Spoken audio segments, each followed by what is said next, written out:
I'm Eric Isview, and I'm here to talk to you about a movie called China Cry. It's the Nora Lamb story, and it's about the persecution that occurred for her family and other millions of other people that occurred during the Chinese Revolution.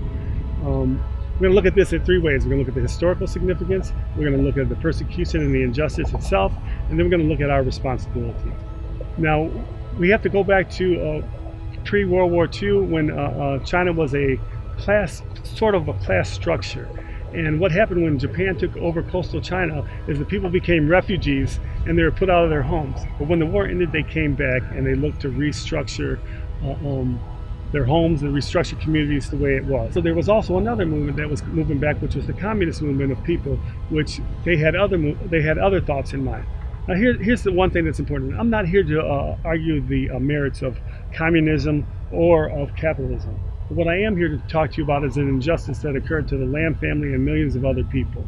Now, what happened was, at that time, those that had started the Communist Party used propaganda and persecution as a means for moving their platform forward, moving their agenda forward during that time period. And so what ended up happening, which leads us to our next point, was the persecution. So during this time period, much propaganda was put out about most of the middle class, such as the Lamb family and other families like herself, which her father was a doctor. And what happened was horrific lies were told and posters were put up about these people, and those that knew them did nothing about it.